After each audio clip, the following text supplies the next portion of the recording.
This is really a very Nirmala ji খুব ভালোভাবে balance করলাম নিজের মাস্টার স্ট্রোক যেটা। নমস্কার, আপনাদের বেঙ্গল ফ্যাক্টসে স্বাগত। আজকে আমরা আলোচনা করব কেন্দ্রীয় বাজেট নিয়ে। অর্থাৎ 1 তারিখ 1 ফেব্রুয়ারি কেন্দ্রীয় বাজেট পেশ করেছেন অর্থমন্ত্রী নির্মলা সীতারামন, এবং এই বাজেটকে কেন্দ্র করে কি কি প্রভাব পড়লো সেসব নিয়ে আজকের আমাদের চুলচেরা বিশ্লেষণ। সাথে রয়েছেন কামারপুকুর কলেজের অধ্যাপিকা, অর্থনীতি বিষয়ক অধ্যাপিকা ডক্টর নিতু জয়সওয়াল। ম্যাম, আপনাকে স্বাগত আমাদের বেঙ্গল ফ্যাক্টসে। আপনার কাছে প্রথম যে প্রশ্নটা আমাদের থাকবে, 2025-এর যে বাজেট, এটাকে কিভাবে দেখছেন? এটা কি মধ্যবিত্তদের সামনে রেখে একটা জনমুখী বাজেট, কি বলবেন? হ্যাঁ, অবভিয়াসলি এটা আমি কংগ্রাচুলেট করব নির্মলা জিকে। এটা খুব ব্যালেন্স ভাবে একটা বাজেট, যেখানে উনি 3টে মেজর ফ্যাক্টরকে ফোকাস করেছেন, পার্টিকুলারলি যেটা আমরা বলি গ্রোথ ইঞ্জিন ইন ইকোনমিক্স টার্মসে ভাবে, particularly consumption, investment and export. এই 3টে জিনিস উনি খুব ভালো ফোকাস করে এটা এখানকার একটা ব্যালেন্স বাজেট আমরা করেছি। মানে আমি আগে আপনাকে আরো ডিটেলে বলবো এটা কিভাবে আমাদের পুরো ওভারঅল মিডল ইনকাম না, ওভারঅল ইভেন কেন কি আমাদের কর্পোরেট ইনকাম যেরকম বলবেন আপনি, হায়ার সুপার রিচের স্ল্যাবটাও কমেছে from 30 to 25। That is also required for our investment, because এখানে কি বড় ইনভেস্টমেন্ট কারা করছে, মিডিল ক্লাস না আপার মিডিল ক্লাস, তো ওখানেও এক্সেমশনটা দেওয়াটা খুবই উচিত। সেটা নির্মলাজি খুব ভালোভাবে ব্যালেন্স করে স্ল্যাবগুলো খুব ভালোভাবে ডিজাইন করেছেন। আয়করে যে মধ্যবিত্তদের ছাড়, এর আগে এরকম নজির কি দেখেছেন? মানে এই যে এটা কি মোদী সরকারের একটা মাস্টার স্ট্রোক বলা যেতে পারে? এটা আপনি বলতে পারেন this is really a very 12 লক্ষ টাকার উপরে যে ছাড়টা, বিকজ এইটা আমার মনে হয় আগে কোনো বাজেটে আমরা এরকম দেখিনি। मतलब 7 লাখ থেকে ডাইরেক্টলি 12 লাখ আসা একটা ফাইন্যান্স মিনিস্টারের জন্য অনেক বড় ব্যাপার, আর একটা কান্ট্রির জন্য অনেক বড় ব্যাপার। এই ছাড়টা is a big slab for particularly middle class, lower middle class আর আপার মিডল ক্লাস, যেটা আমরা অলমোস্ট যেটা আমাদের higher range of salary people থাকে, ওখান থেকে আপনি যেরকম নির্মলাজি বলেছেন আমরা 1,00,00,000 টাকা পকেটে দিয়ে দিচ্ছি। এই পকেটটা কোথায় যাবে? মিডল ক্লাসে। ওরা কি করবে? Consumption, either they can save or can consumption. তাহলে এটা মোদী সরকার একটা মাস্টার স্ট্রোক বলা যেতে পারে। Obviously it's a big master stroke. এবারে বাজেটে এমএসএমই সেক্টরকে তাকে জোর দেওয়া হয়েছে। এটা কি বাংলার পক্ষে বিশেষ লাভজনক হবে? কারণ একটা বিষয় বলি, কারণ এখানে তো বড় শিল্প বলে কিছু নেই, মাঝারি শিল্প বা ক্ষুদ্র শিল্পের উপরই জোর দেওয়া হয়। তো সেক্ষেত্রে কি বাংলার জন্য এটা ফলপ্রসূ হবে, কি মনে করছেন? হ্যাঁ, এটা অ্যাকচুয়ালি ওভারঅল আমাদের কান্ট্রির জন্য খুব ভালো, পার্টিকুলারলি ওয়েস্ট বেঙ্গলের জন্য আমি আরো বলবো, বিকজ আজ থেকে আপনি দেখতে পাচ্ছেন Bengal business global summit start হচ্ছে। সামিটেই আপনি দেখবেন যেখানে আমাদের অ্যাডভার্টাইজমেন্ট হচ্ছে, আমাদেরকে বলাই হচ্ছে আমরা লার্জেস্ট শাড়ি প্রোডাকশন, আমাদের সব থেকে হ্যান্ডলুমে আমরা কান্ট্রি ওয়াইজে একদম প্রাইম ফ্যাক্টর, সব থেকে লার্জেস্ট প্রোডাকশন আমাদের হয়। আর আমাদের দেখবেন পুরো আমরা ওয়েস্ট বেঙ্গলে অলমোস্ট 238 ক্লাস্টার আছে যেখানে আমরা টেক্সটাইল ইন্ডাস্ট্রি করি। হাবড়াতে বোধহয় 27 হাবস আছে এরকম। আর almost 1/3 portion of the population directly আর ইনডাইরেক্টলি এমপ্লয়েড আছে হ্যান্ডলুমে। তো হ্যান্ডলুম বা এমএসএমই যেটা টার্গেটেড আমাদের ওখান থেকে, তো আমাদের বেঙ্গলের জন্য পার্টিকুলারলি বিকজ ওখানে ইজিলি লোন পাবে ওরা, ওখান থেকে ক্রেডিট অ্যাক্সেস করতে পারবে, ওখান থেকে আপনি প্রোডাকশনটা বাড়াবেন, ওখান থেকে আপনি এমপ্লয়মেন্টটা বাড়াবেন। তো particularly not only Bengal, everywhere যেখানে হ্যান্ডলুম বা যেরকম আমাদের পার্টিকুলারলি আমাদের এই যে কুটির শিল্পের ছাড় দেওয়া হচ্ছে, এতে কি কর্মসংস্থান বাড়বে? খুবই ভালো, বেশি বাড়বে, মানে ইটস লাইক অনেকটাই গ্রোথ হবে। মানে কিভাবে এটা? যেরকম আমরা আগে ভাবুন একটা বিজনেস স্টাবলিশ করার জন্য পার্টিকুলার যখন আপনি মাইক্রো বা মিডল আছেন, আপনার সব থেকে বেশি দরকার কি হয়? লোন, ইনভেস্টমেন্ট করার জন্য। ওখানে আপনি ডাইরেক্টলি যাচ্ছেন, আপনি ক্রেডিট পাচ্ছেন, ডাইরেক্টলি লোনের ইনভেস্টমেন্ট বাড়িয়ে 7 থেকে 10.5 লাখ করোড় করে দিয়েছে। আপনি ওখান থেকে গেলেই আপনি ডাইরেক্টলি ক্রেডিট পাবেন, প্রোডাকশনটা এমনি স্কেল অ্যাডভান্সমেন্ট হবে। তারপরে ওখানে ইনোভেশন ক্যাপাসিটিও বাড়ানোর জন্য কথা হচ্ছে, মিন্স আপনি নতুন টেকনোলজি কিভাবে ইনোভেট করবেন। কুটির শিল্পের জন্য এ বাংলায় একটা বিরাট বড় কর্মসংস্থানের একটা চান্স আছে। হ্যাঁ, এইটা চান্স যদি আমরা অ্যাজ আ বেঙ্গল ডিপার্টমেন্টে যদি আমরা না যাই, তো আমরা এইটা খুব বড় অপরচুনিটি মিস করব। অ্যান্ড পার্টিকুলারলি আমাদের এখানে স্টেটে আমাদের মনে হয় এটা খুব বড় একটা জরুরি স্টেপ নেওয়া হয়েছে সেন্টার থেকে। অ্যান্ড অ্যাজ আ স্টেট যেখানে মাইক্রো অ্যান্ড মিডল ইন্ডাস্ট্রিগুলো খুব ফ্লারিশ করে, আমাদের এই এনজয়মেন্টটা, এই বেনিফিটটাকে এনরিচ করা উচিত আমার মনে হয়। একটা অন্য প্রশ্ন, আত্মনির্ভর গড়ার ডাক দিয়েছিলেন প্রধানমন্ত্রী, বলা যেতে পারে আত্মনির্ভর ভারত হচ্ছে প্রধানমন্ত্রীর একটা স্বপ্ন। এবার বাজেটে এই আত্মনির্ভরতার পথ কতটা থাকছে? ফার্স্টলি দেখুন, আমাদের India is a agricultural country, হ্যাঁ, মানে আমাদের 60% মোর দেন এমপ্লয়মেন্ট ওখান থেকে আসে, 40% আমাদের যে জিডিপি গ্রোথ ওখান থেকেই আসে। তো যেখান থেকে নির্মলাজি, আপনাদের মনে আছে 2014-তে যখন অরুণ জেটলি প্রথম বাজেটটা দিয়েছেন, তখন উনি বলেছিলেন ডাবল দ্য ফার্মার ইনকাম। আমরা এখন ডাবল তো যেতে পারিনি, বাট স্টিল আমরা যখন নির্মলাজি এখন নতুন 3টে মেজর মিশন বার করেছেন, ন্যাশনাল মিশন ফর পালসেস, ডাল যেটা আমরা বলি, কটন প্রোডাকশন ফর, তারপরে আপনার আছে হাই ইল্ড সিড, যেরকম আমাদের বলছে না বীজ সে বাজার তক।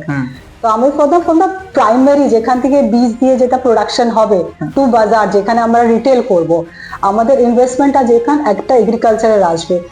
এটা করলে কি হবে, আত্মনির্ভর মানে আমি সেলফ ডিপেন্ডেন্ট হচ্ছি। পালসেস গুলো পার্টিকুলারলি হুইট অ্যান্ড রাইস তো আমার ইন্ডিয়াতে খুব মেজর প্রোডাকশন হয়, আমরা এক্সপোর্টও করতে পারি, বাট পালসেস অ্যান্ড পার্টিকুলারলি যেটা কমার্শিয়াল ক্রপস বলি আমরা, খুব প্রচুর ওখানে বাইরে থেকে আনতে হয়। এই মিশনগুলো যখন নির্মলাজি অ্যারেঞ্জ করেছেন, ওখান থেকে প্রায় 1000 কোটি টাকা উনি বোধহয় আপনাকে কটনের মধ্যে 500 কোটি টাকা, তারপরে পালসের জন্য 1000 কোটি টাকা, তারপরে 1.5 বোধহয় উনি হাই সিল্ড এর জন্য দিয়েছেন। এইগুলো আমাদের একটা কান্ট্রি খুব এগ্রিকালচার ফিল্ডটাকে, এগ্রিকালচার সেক্টরকে খুব সাপোর্ট করবে, আত্মনির্ভর ভারতের দিকে মানে এগিয়ে যাবে, এটা একটা বলাই যায়। কৃষকদের উন্নয়নের জন্য বাজেটে এবার একটা প্রকল্প চালু করা হয়েছে, ধনধান্যে কৃষি। তো রাজ্যকে সাথে নিয়ে কাজ করতে চাই বরাবরই কেন্দ্র, কিন্তু রাজ্য সরকার কেন্দ্রের সঙ্গে সেভাবে হাত মেলায় না। এর ফলে এতে কি রাজ্যের কৃষকরা বঞ্চিত হবে, কি বলবেন? দেখুন, সেটা পলিটিক্যালি না গিয়ে আমি অ্যাজ ইকোনমিক অ্যাসপেক্টসও বলছি। Economics is related to policy maker. একটা যখনই সেন্টার বা আমাদের স্টেট গভর্নমেন্ট থাকে, সবসময় একটা ক্ল্যাশ না থাকলেও সবসময় একটা পলিসিকে নিয়ে যাওয়া উচিত। বাট আমরা সবসময় দেখি Bengal government is always in the fighting. Ayushman ভারতের কথা, ইয়েস, আয়ুষ্মান নরেগাতে আপনি দেখতে পারবেন, হ্যাঁ, ওখান থেকে ফান্ড আসছে না কেন? ফান্ড তুমি চাকরি দিচ্ছ না, তুমি টাকা দিচ্ছ না। তো স্টেট গভর্নমেন্টের অনেক প্রবলেম আছে। ধনধান্যে কত বেনিফিট রিপ করতে পারবে আমাদের কৃষকগণ সেটা আমি বলতে পারবো না, বাট হ্যাঁ, এটা যদি ওটা পারে আমাদের গভর্নমেন্ট গুলো ওদেরকে ইনিশিয়েটিভ করে, বিকজ এনি হাউ সেন্টার স্টেটকে সবসময় হেল্প করতে চায়। এখনই আপনার দেখুন ইনফ্রাস্ট্রাকচারে ছাড় দেওয়া হচ্ছে, ইন্টারেস্ট ফ্রি লোন দেওয়া হচ্ছে, যদি আমি ইনফ্রাস্ট্রাকচারে ইনভেস্ট করি, যেখানে কৃষি ঋণ, যেটা আপনার কিষাণ ক্রেডিট কার্ড, সেখানে আপনার আমাদেরকে পাওয়া যাচ্ছে, সেখানে 3 লাখ থেকে বাড়িয়ে 5 লাখ টাকা পর্যন্ত করা হয়েছে। তখন যদি আমরাই না এগোই অ্যাজ আ স্টেট, তো সেন্ট্রালকে দোষ দিয়ে কোনো লাভ নেই আমাদেরকে। বাজেটে অনেক পরিকল্পনা নেওয়া হয়, এর ফলে কেন্দ্র রাজ্যের সংঘাত, কি বলা যেতে পারে রাজ্যবাসীকে একটা বঞ্চিত করা হচ্ছে?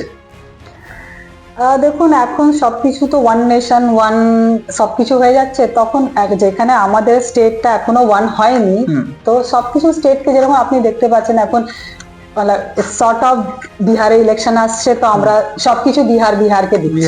হ্যাঁ, তো দ্যাট ইজ আট সর্ট অফ হয় সেটা, মানে this is like everywhere, not in India, in every country এটা প্রাইমারি ফ্যাক্টর। শাসকদল তো প্রশ্ন তুলেইছে যে বিহারের ইলেকশন, এটা বিহারমুখী বাজেট, তো বিভিন্ন ভাবে কটাক্ষ করা হয়। তো অবভিয়াসলি এটা হয়, বাট তার মানে এটা নাকি অন্য স্টেটকে দেওয়া হচ্ছে না। সব পলিসি গুলো একটা স্টেট লেভেলের হয় না, একটা ওভারঅল কান্ট্রির জন্য হয়। এখানে বিহারকে একটু স্পেশাল দেওয়া হয়েছে, ও আগে থেকেই ব্যাকওয়ার্ড স্টেট, যেরকম উড়িষ্যাকে এক টাইমে অনেকটা দেওয়া হয়েছিল, আমাদের মিনারেলস গুলো ছত্তিশগড় ঝাড়খণ্ডকে বেশি ফোকাস দেওয়া হয়েছিল। সাউথ অলওয়েজ অ্যাডভান্স ছিল, কোনো দরকারই ছিল না ওদের আমাদেরকে। নর্থে মানে হরিয়ানা পাঞ্জাবকে সবসময় এগ্রিকালচার, যখন আমার গ্রিন রেভলিউশন এসছে সেকেন্ড প্ল্যানিং এ ওকে অনেকগুলো কন্ট্রিবিউশন দেওয়া হয়েছে। তো ইটস নট কি আমি বলবো না এটা পুরো পলিটিক্যাল, হ্যাঁ অবভিয়াসলি একটু পলিটিক্যাল তো থাকেই, বাট ওভারঅল তো ব্যালেন্স একদম। জমি জটে রেলের অনেক কাজ থমকে যাচ্ছে। আপনি হয়তো দেখবেন, মানে রিসেন্ট যদি দেখেন, অনেক জায়গাতেই রেলমন্ত্রী এই জমি জট নিয়ে অনেক জায়গাতে অনেক প্রশ্নও তুলেছেন যে জমি জটের কারণে রেলের কাজ সম্ভব হয় না। তো রাজ্য সরকারের কি এ ব্যাপারে এগিয়ে আসা উচিত, আপনি কি মনে করেন? দেখুন আমরা যেখানে বসে আছি ঠিক কামারপুকুরে, আপনি দেখতে পারবেন আমরা ভাগাদিঘি। এখনো ভাগাদিঘির জন্য এখানে রেল লাইন আসতে পারে না, and this is a tourist জায়গা।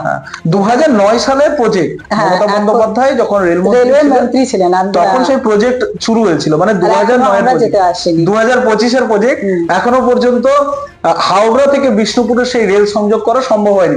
এখানে অনেকগুলো প্রশ্ন উঠে যাচ্ছে, তাহলে কি রাজ্য সরকারের অসহযোগিতা নাকি কোন কোন কারণগুলো থাকতে পারে? মানে রেল মন্ত্রী সেটা বলছেন বারবার, জমি জটের বিষয়টা। দেখুন রেল মন্ত্রী তো আমাদের নিজের চিফ মিনিস্টারই অনেক বছর ছিলেন, সেটা তো আমাদের বলা উচিত না, বাট এক্সপানশনটা আমরা অতটা পারিনি অ্যাজ আ মিনিস্টার হওয়ার জন্য। যেরকম আপনি দেখবেন সাউথে বা আমাদের ওয়েস্টার্ন সাইডে মুম্বাই বলে কি ওদের লাইফ লাইনই রেলওয়ে, যেরকম দিল্লিতে লাইফ লাইন মেট্রো, আমাদের লাইফ লাইনটা আমরা কিছুই বলতে পারবো না।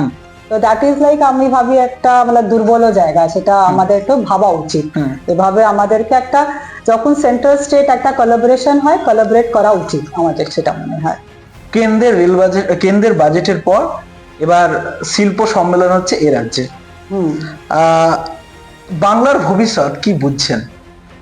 দেখুন আমি মনে হয় আমাদের শিল্প থেকে Bengal artisans is famous to everywhere, from মানে টেক্সটাইল থেকে জুয়েলারি, আমাদের জুয়েলারির ডিমান্ডটা বোধহয় বেঙ্গল আর্টিস্টের জন্যই হয়, আমাদের হাতের কাজ কারিগরি।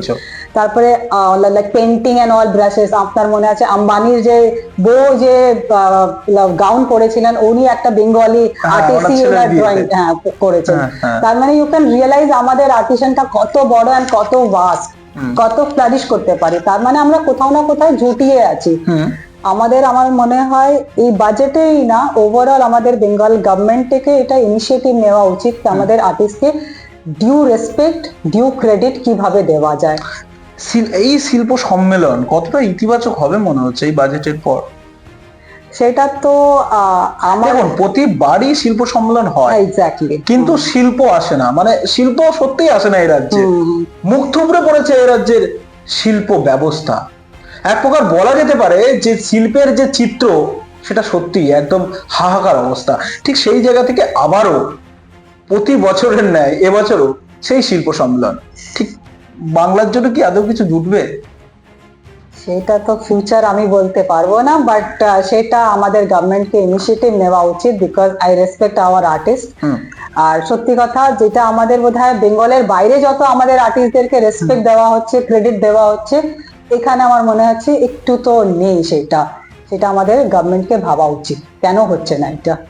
তো আমি অ্যাজ আ পলিসি মেকার তো নেই, তাই জন্য আমি একটা অ্যাডভাইস করতে পারবো না, বাট অ্যাজ আ ইকোনমিক্স অ্যাসপেক্টটা আমি দেখতে পাচ্ছি ওদের ক্রেডিট ডিউটা এখনো আছে, সেটা আমাদের ওয়েলফেয়ার স্টেট গভর্নমেন্টকে ইনিশিয়েটিভ নেওয়া উচিত।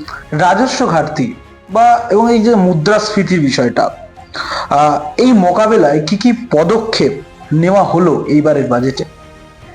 দেখুন বেসিক্যালি ইনফ্লেশনটাকে টার্গেট করে RBI, not the fiscal policy. Matlab finance ministry এটা কোনো রোলই নেই, মতলব টেকনিক্যালি যেটা আমি বলছি, but obviously monetary policy and financially policy দুটো সাথে সাথেই কাজ করে। তখন আপনি দেখতে পারবেন আরবিআই টার্গেট করেছে কি আমরা 4% থেকে আগে যাব না, মার্জিনে 2 to 6 থাকতে পারি। পরে আপনি দেখছেন ফ্রম ডিসেম্বর আমরা 5 থেকে প্লাসই যাচ্ছে ইনফ্লেশনটা।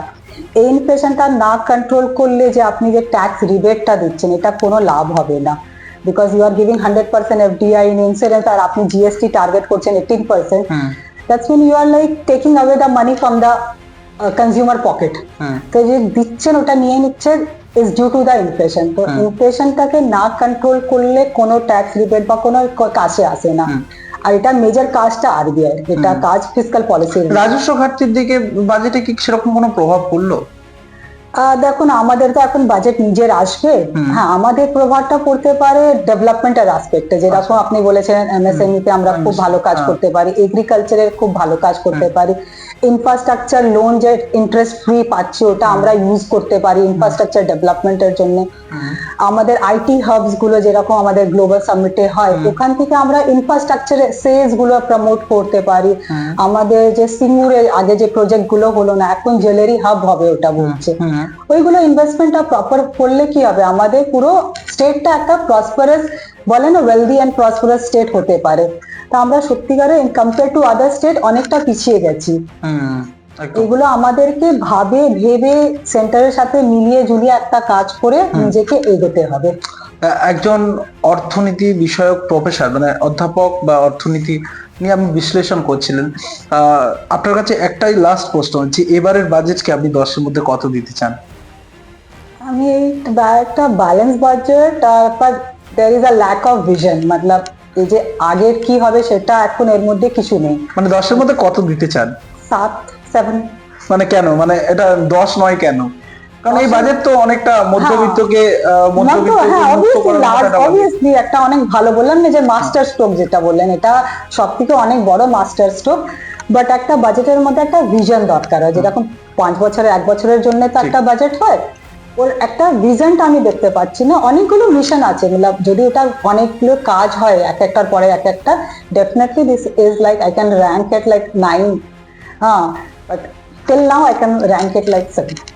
একদম আমরা চুল চেরা বিশ্লেষণ করলাম বাজেট নিয়ে, অর্থাৎ বাজেটে ঘোষিত হওয়া বিভিন্ন যে নীতি অর্থাৎ বা বিভিন্ন ধরনের যে যোজনা সেই সমস্ত নিয়ে আলোচনা করলাম এবং এই বাজেটে কার কি প্রভাব পড়তে পারে এবং চুলচেরা বিশ্লেষণ করলাম বা এই রাজ্যে কি কি সম্ভাবনা থাকছে, কি কি বাজেটে কি কি গুরুত্ব রয়েছে সবকিছুই কিন্তু আমরা আলোচনা করলাম।